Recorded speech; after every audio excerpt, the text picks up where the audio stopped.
상쾌한 아침 원주에서 출발합니다.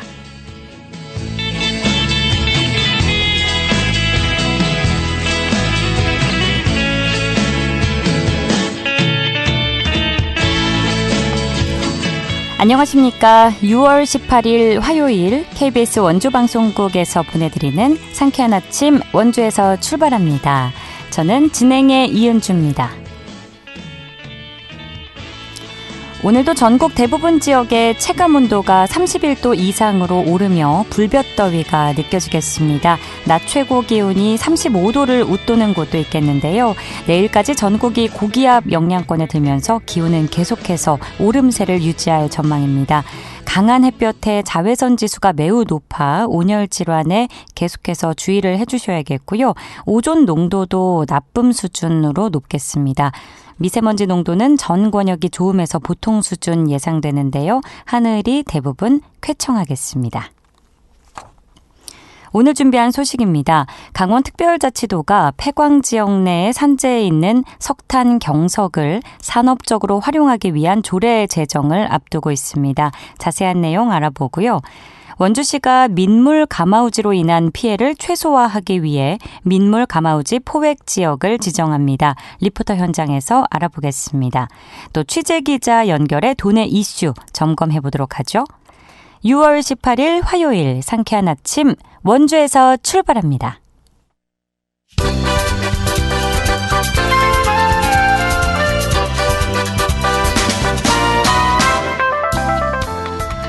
오늘의 뉴스입니다. 대한의사협회의 집단휴진에 대비해 비상진료체제가 가동됩니다. 강원도는 오늘 날짜로 도내 의원급 의료기관 807곳에 진료명령을 내렸습니다. 해당 의료기관에 대해선 오늘 오전부터 유선으로 진료명령 이행 여부를 파악합니다. 시군보건소는 저녁 8시까지 연장 진료하는데요. 의료원 등 공공의료기관도 휴진률에 따라 시간을 연장합니다. 오늘 사전 휴진 신고서를 낸 의료기관은 32곳입니다. 강원도에 배정된 지방소멸대응기금 집행률이 저조한 것으로 나타났습니다. 강원도의 2023년 결산 자료를 보면 2022년과 2023년 지방소멸대응 광역개정 편성액 601억 원 가운데 실집행액은 129억 원으로 집행률이 21%에 그쳤습니다. 사업별로는 지난해 예산을 편성한 24개의 사업 가운데 태백형 클라인가르텐 조성과 양양국제공항 화물터미널 구축 등 12개의 사업 실집행률이 0%였습니다. 통계청의 지난달 시도별 고령 인구 비율 통계 자료를 보면 강원 지역 고령 인구 비율은 24.6%로 전라남도와 경상북도에 이어 전국에서 세 번째로 높았습니다. 또 한 해 전 같은 기간보다 1.3%포인트 증가해 전국에서 증가율도 가장 높았습니다. 고령 인구 비율은 지역 전체 인구에서 65세 이상 인구가 차지하는 비율로 인구 노령화 정도를 나타냅니다. 오늘의 뉴스였습니다.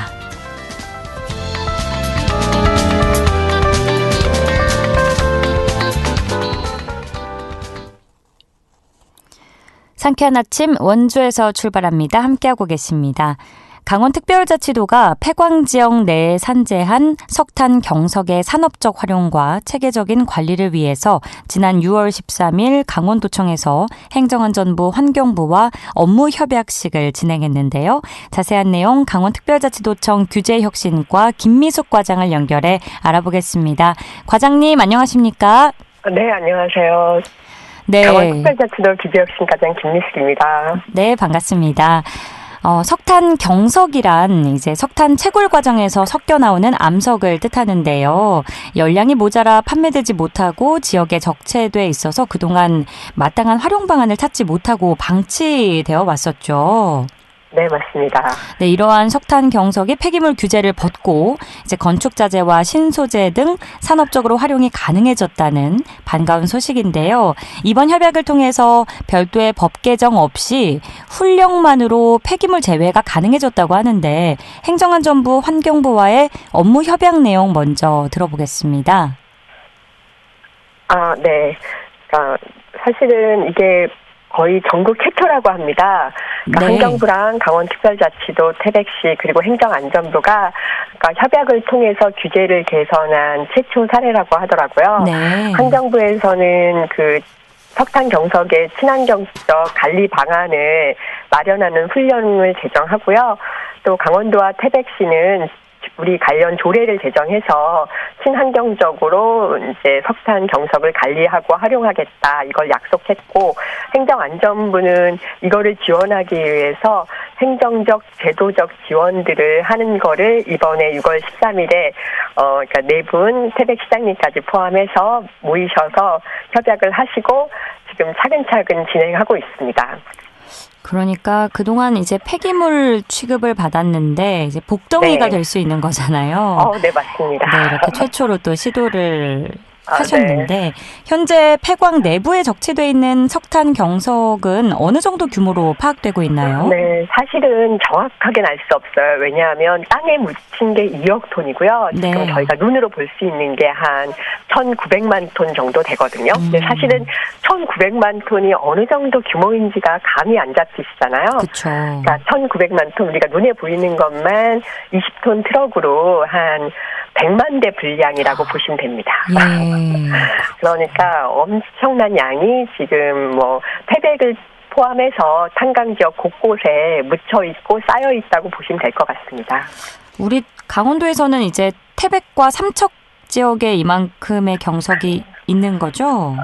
네, 아마 태백, 삼척에 좀 많고요. 그다음에 네. 영월 경선에도 일부 있고요. 하여간 강원도 지역에 이 2억 1,900만 톤의 80% 이상이 강원도 지역에 있습니다. 아, 그러니까 그렇군요. 거의 전부라고 생각하시면 됩니다. 그렇군요. 네. 강원도에 아주 좋은 일이 생길 것만 같은데 이제 폐기물로 이렇게 취급되던 석탄 경석, 그럼 앞으로 어떻게 활용되는 건지 구체적으로 설명해 주실까요? 그러니까 석탄 경석은 사실 폐기물로 취급되어 오고 있긴 했지만 사실상 돌입니다. 네. 일반 저희가 흔히 볼 수 있는 돌이라고 보시면 되고요.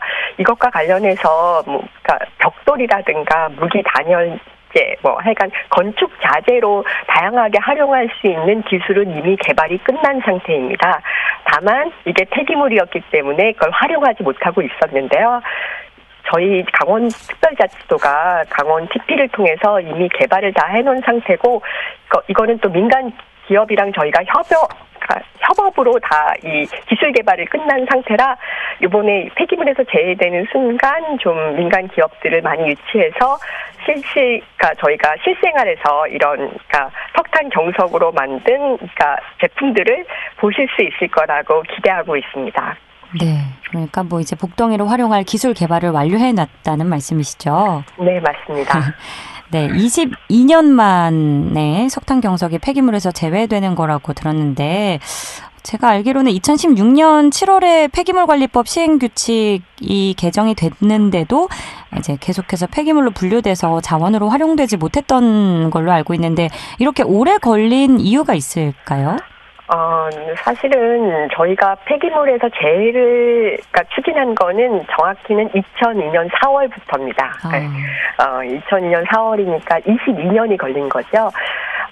사실 그동안 계속해서 노력했지만 저희가 생각하기에 한 두 가지 요인이 그러니까 이번과 저번이 달랐던 것 같습니다. 사실 이번에는 저희가 절박함이 더 이상은 물러날 곳이 없었습니다. 아시겠지만 그러니까 한강 지역이 폐강이 마무리되는 단계이기 때문에 더 이상은 저희가 이게 폐기물로 있으면 안 된다는 절박함이 그러니까 그 전과 달랐고요. 그리고 그 전에는 단순히 저희가 그냥 환경부에 건의했습니다. 그러니까 규제를 개선해 주세요. 그랬는데 이번에는 저희가 특별자치도가 출범하면서 그거를 좀 바꿨습니다. 그러니까 우리가 이렇게 친환경적으로 관리할 테니 그러니까 저희를 믿고 이 규제를 풀어주세요. 그러니까 능동적으로 바뀐 거죠. 설득력 있게 말씀을 하셨군요. 환경부가 저희가 그 제시한 관리 방안을 검토하고 충분히 이 정도면 친환경적으로 관리가 될 수 있겠다 이걸 믿어주시고 그러면서 급진적으로 그러니까 협상이 진행됐고 그래서 이번에 협약식을 갖고 이 규제가 풀리게 된 거라고 생각하고 있습니다. 절박함. 절박함이 이뤄낸 결과물이네요. 네. 네. 업무 협약을 추진하시면서 우여곡절이 많으셨을 것 같은데 가장 기억에 남는 일화가 있다면 알려주실까요? 사실 그 업무 협약까지 저희가 딱 시작하고서 5개월이 걸렸던 것 같습니다. 예. 5개월 동안 그러니까 사실 중간에 포기하고 그러니까 22년간 안 됐던 거니까요. 당연히 포기하고 싶었던 순간들도 좀 많이 있었고요. 지금 가장 생각나는 순간은 저희가 이 필명에 보시면 석탄 경석은 폐기물로 보지 아니한다. 이 15글자가 들어가 있거든요. 예. 그 15글자를 넣으려고 노력했는데 실무선 협상에서는 끝까지 환경부가 그 글자를 명시적으로 넣어줄 수 없다. 그래서 저희가 거의 포기 상태였거든요. 예. 그런데 나중에 맨 마지막에 지사님 보고 단계에서 지사님께서 이 말이 들어가지 않으면 그러니까 도민분들에게 그러니까 이게 뭐 이걸로 폐기물에서 제외된다고 해도 도민분들이 아시기에 좀 어렵다. 그러니까 이 말이 반드시 들어가야 된다. 그래서 그러니까 직접 장관님들한테 전화하셔서 그러니까 이 말을 넣어달라고 하셔서 사실 이 15글자는 저희 실무선에서 5개월을 고생해서도 못 넣었던 걸 또 왜 분들께서 이렇게 넣어주시고, 그러니까 그 정도로 관심도 많으시고, 글자 한 글자까지 다 검토해 주신 게 제일, 그러니까 생각에 남는 것 같습니다. 네. 참 폐기물에서 제외된다는 그 한두 줄을 넣기까지 또 많은 고생을 하신 것 같은데, 석탄 경석 활용을 본격 추진하기 위한 후속 조치로 이제 폐광 지역 석탄 경석의 활용과 관리에 관한 조례가 제정이 되게 된 거죠. 이 조례안에 어떤 내용이 담기는지도 알려주실까요? 석탄 경석의 친환적 관리부터 산업화 지원까지 전반적인 내용이 담길 예정입니다. 이거는 저희 강원특별자치도 글로벌본부 미래산업국에서 진행하고 있는데요.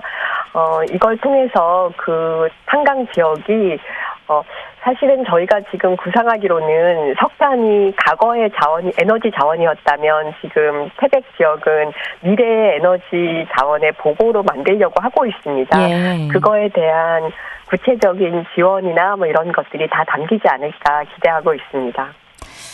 계획하신 대로 잘 추진해 나가셨으면 하고요. 그럼 앞으로 폐광 지역에 대해서 어떤 행정 재정적 지원이 진행될 예정인지도 여쭙고 싶습니다. 석탄 경석은 앞서 말씀드렸다시피 더 이상 폐기물이 아닙니다. 그쵸. 우리 주위에서 흔히 볼 수 있는 돌이 되는 건데요. 사실 이 돌을 활용해서 무엇을 할지에 대해서는 저희가 또 강원특별자치도가 10년 전부터 준비해서 이미 다 어느 정도 준비는 다 끝난 상태입니다. 이번에 폐기물에서 제외되는 게 신호탄이 돼서 이제는 좀 높이 그리고 멀리 날아볼까 하고 있습니다. 그래서 그러니까 저희가 개발해 놓은 기술과 또 민간 기업 유치를 통해서 기업이 그 지역에 들어오고 이러면 폐광 지역의 새로운 활력이 되지 않을까 기대하고 있습니다. 최선을 다해 노력하겠습니다. 알겠습니다. 끝으로 또 앞서 저희가 얘기 나눈 두 지역인데 최근 태백 장성광업소와 삼척 도계광업소의 조기 폐광으로 대량 실업과 지역경제 붕괴 위기가 현실화되고 있다. 이런 우려가 가중되는 상황이었는데요. 이번 규제 개선으로 그럼 어느 정도 규모의 경제적 편익이 좀 창출될 것으로 기대를 해볼 수 있을까요? 사실상 저희가 한 2년 전에 강원 TP를 통해서 용역한 결과 분석에 따르면 경제적 편익만 한 3,300억 정도 될 거라고 생각하고 있습니다. 산업화를 통한 경제적 편익을 말씀드리는 겁니다. 그런데 사실은 그동안 그 지역에 저희가 개발 사업 중에 중단됐던 사업들이 있습니다. 그러니까 태백 같은 경우는 땅을 파면 경석이 나오니까 개발 사업이 그냥 중단되는 겁니다. 이 폐기물을 어떻게 처리할 수 없어서. 그래서 그런 것들이 진행이 되는 것까지 하면 저희는 최소 7천억 원에서 많으면 1조 넘어가는, 그러니까 이 개발 사업이 어느 정도 단계까지 진행되느냐에 따라 다르겠지만 지금 최소 7천억 원 이상 경제적 효과를 기대하고 있습니다. 어마어마하네요. 우리 강원도에 아주 호재가 예상이 되는 상황입니다. 이제 법적으로 제도적으로 든든해진 만큼 앞으로도 네. 계획하신 일들 잘 추진해 나가시길 바라고요. 네, 오늘 네. 말씀은 여기까지 듣도록 하겠습니다. 고맙습니다. 네, 감사합니다. 네, 지금까지 강원특별자치도청 규제혁신과 김미숙 과장과 이야기 나눴습니다.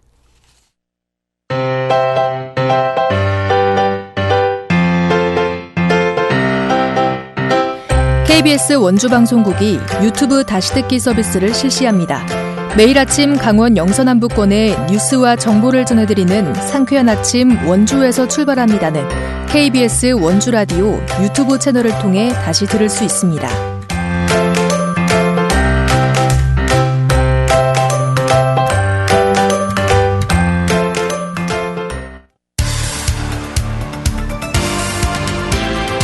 알찬 정보, 생생한 현장의 소식을 전해드립니다. 리포터 현장. 지금 시각 8시 46분 지나고 있습니다.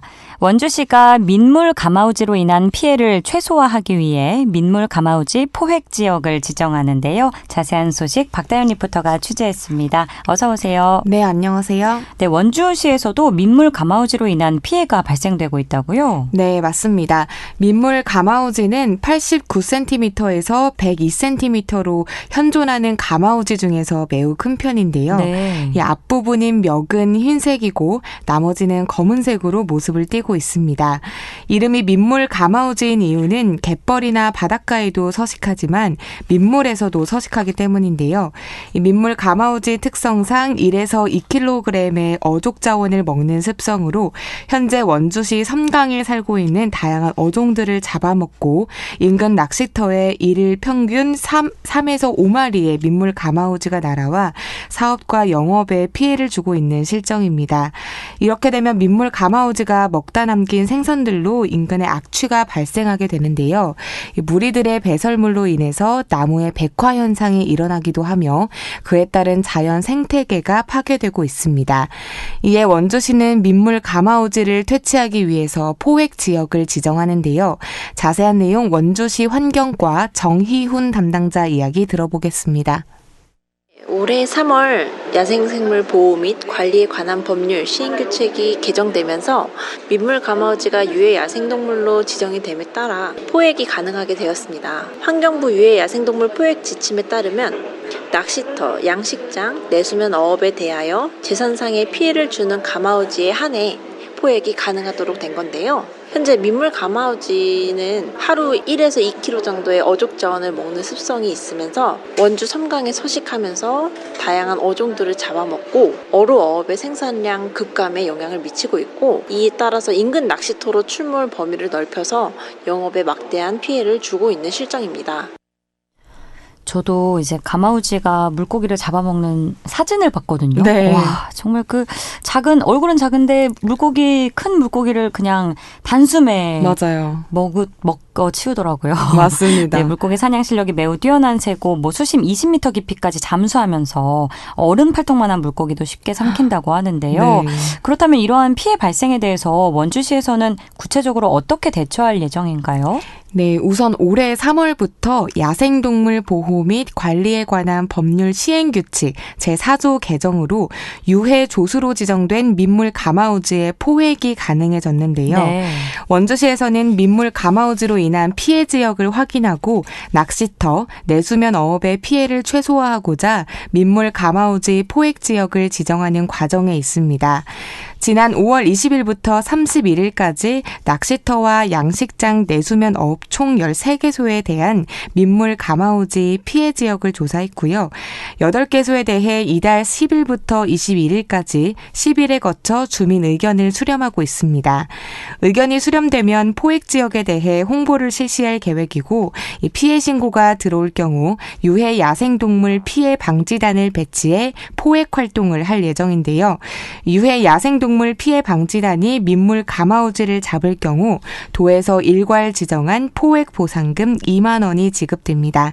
이어서 원주시 환경과 정희훈 담당자 이야기 들어보시죠. 민물 가마우지가 비록 유해 야생동물로 지정되었지만 유해 야생동물이라고 포획할 수는 없습니다. 보통 인간에 위해를 끼치는 행동을 할 경우에 그에 따라 유해 야생동물이라고 명명하기 때문인데요. 예를 들어 전선에 위해를 끼치는 까치나 까마귀, 농작물 피해를 주는 멧돼지나 고라니 등이 이에 해당됩니다. 그에 따라 낚시터 및 내수면 어업에 위해를 가하는 민물 가마우지에 한하여 포획하도록 할 예정이고 8개소를 시범적으로 운영하고 추후 점차 확대해 나갈 계획입니다. 농작물에 대한 피해 신고 또한 환경과에서 받고 있습니다. 피해 신고를 받게 되면은 유해 야생동물 피해 방지단을 배치하여 그 지역에 한해서 반경 1km 이내로 활동하면서 멧돼지나 고라니를 포획하고 있습니다. 네, 이제 포획도 가능해진 만큼 민물 가마우지로 인한 피해가 더 이상 발생되지 않았으면 좋겠고요. 혹시라도 포획 지역으로 지정이 되지 않았는데 피해가 발생될 경우에는 원주시 환경과로 신고하시면 된다고 하네요. 네, 맞습니다. 민물 가마우지가 비록 유해 야생동물로 지정됐지만 유해 야생동물이라고 아무나 함부로 포획할 수는 없는데요. 네. 보통 인간의 위해가 될 만한 행위를 할 경우에만 유해 야생동물이라고 부릅니다. 혹시라도 포획 지역으로 지정되지 않았는데 피해가 발생될 경우 원주시 환경과로 꼭 신고해 주시기 바랍니다. 알겠습니다. 오늘 소식도 잘 들었습니다. 박다현 리포터였습니다. 네, 감사합니다.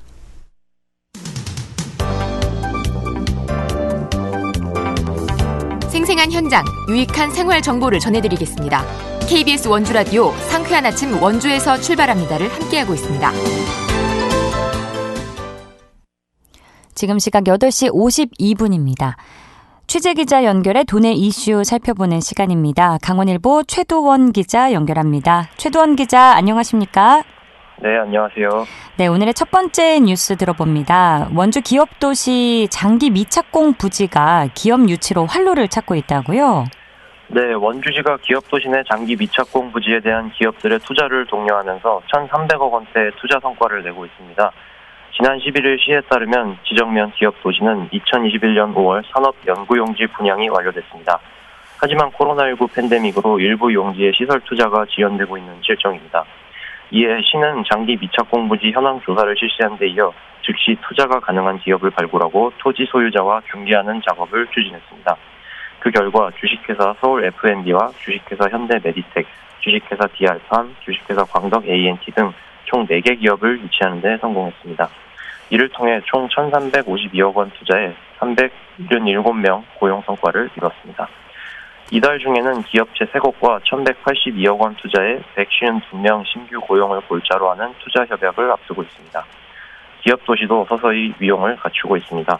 치과 의료기기 전문 제조기업인 주식회사 네오바이오텍은 지난해 5월 공장 이전을 완료하고 현재 제품 생산이 한창입니다.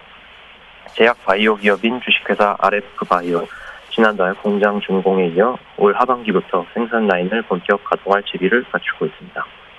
원광수 원주시장은 지난해부터 올 상반기까지 기업도시 내 장기 미착공 부지 활용에 집중하면서 총 2,534억 원 투자와 529명 고용이라는 소중한 결실을 맺었다며 기업도시가 하루속히 지역 산업경제의 중심지로 자리매김할 수 있도록 행정력을 집중할 것이라고 말했습니다. 네, 기업도시가 지역 산업경제 중심지로 단단히 자리매김해서 원주시 경제가 더 크게 성장할 수 있기를 바라겠고요. 다음 소식입니다. 원주시가 내년 국도비 확보에 총력을 다하고 있다고요? 네, 원주시가 첨단 산업화를 위한 성장 동력 확충 일환으로 국도비 9천억 원 확보에 사활을 걸고 있습니다. 시는 내년도 국도비 확보 목표액을 9천억 원으로 설정했다고 지난 11일 밝혔습니다. 내년도 주요 국비 신청액 5,100억 원 중 대부분 반영되는 성과를 냈으며 목표 수치 달성을 위해 총력전을 각오했습니다. 시는 지난 10일 김태현 원주 부시장 주재로 제2차 내년도 국도비 확보 대책 보고회를 열고 각 현안 사업별 부처 예산안 반영액을 공유한 데 이어 예산 확보 대책을 논의했습니다. 우선 정부 예산 확정 이전까지 기획재정부 등 관련 부처와 국회를 적극 방문해 감액된 예산에 대해서는 증액을 요청하고 반영된 예산은 감액 방지를 위한 활동에 나서기로 했습니다. 또 도비 확보를 위해 강원특별자치도 관계부서와 긴밀한 협조 관계를 구축하는 등 전략적 접근 노력을 이어갈 계획입니다. 김태현 원주 부시장은 지역구 국회의원과 도의원은 물론 지역의 모든 역량을 집중해서 목표한 국토비를 반드시 확보하는 데 집중할 것이라고 강조했습니다. 네, 이어서 다음 소식입니다. 원주시 생활문화센터 조례 개정과 관련해 논란이 일고 있다는데 어떤 내용인지 자세히 소개해 주실까요? 네, 원주시가 생활문화센터 위탁과 관련한 조례 개정을 추진하고 있는 가운데 시의회 일부에서 위탁 공모 절차를 생략, 특혜 시비를 불러올 수 있다는 지적이 나오고 있습니다. 시는 지역의 4곳의 생활문화센터 운영과 관련한 내용을 담은 생활문화센터 설치 및 운영에 관한 조례에 담긴 업무 위탁에 관한 사안을 수정한 개정 조례안을 마련해 최근 입법 예고를 끝냈는데요. 개정 조례안에는 생활문화센터 일부 또는 전부를 법인이나 단체에 운영을 위탁하거나 시가 출자 출연기간 운영 조례에 따라 설치한 기관이 대행할 수 있도록 하는 내용을 담고 있습니다. 반면 기존 조례에 명시됐던 시 산후의 민간 위탁 기본 조례를 준용한다는 내용은 삭제했습니다. 민간 위탁 기본 조례는 위탁 조건과 기간, 의회 동의, 공개 모집, 선정 기준, 심의위원회 설치 등 요건을 담고 있는데요. 이 때문에 시의회 일부에서는 생활문화센터 위탁을 맡게 되는 법인이나 단체에 대한 공모 절차나 의회 동의가 생략될 수 있다는 우려가 제기되고 있습니다.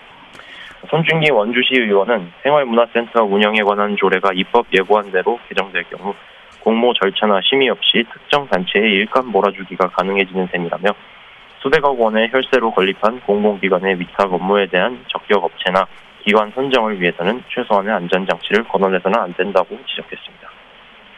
이에 대해 원주시 관계자는 생활문화센터 조례 개정안에 민간 위탁 기본 조례를 준용해야 한다는 내용이 삭제되더라도 지방자치법이나 공유재산관리법 등 상위법에 따라 공모 절차 없이 특정 단체에 위탁 업무를 맡기는 일은 발생할 수 없다고 말했습니다. 네, 이어서 마지막 소식입니다. 원주시 정신건강복지센터가 아동 청소년 정신건강 공개 강좌를 개최한다는 소식 짧게 전해주시죠. 네, 원주시 정신건강복지센터가 오는 19일 원주시립중앙도서관 강당에서 아동 청소년 정신건강 공개 강좌를 개최합니다. 이번 강좌에서는 김희주 연세대 원주 세브란스 기독병원 교수가 강사로 나서 아동 청소년 우울장애에 대해 다룹니다. 학부모와 지역 주민 등 관심 있는 누구나 무료로 참여할 수 있습니다. 신청은 오늘인 18일까지 원주시 정신건강복지센터 누리집을 통해 할 수 있고 네. 네. 알겠습니다. 오늘 말씀 여기까지 듣겠습니다. 고맙습니다. 네, 감사합니다. 지금까지 강원일보 사회체육부 최도원 기자와 함께했고요. 오늘 순서는 여기서 마치겠습니다. 저는 내일 아침 8시 30분에 다시 찾아뵙죠. 진행의 이은주였습니다. 여러분 좋은 하루 보내세요.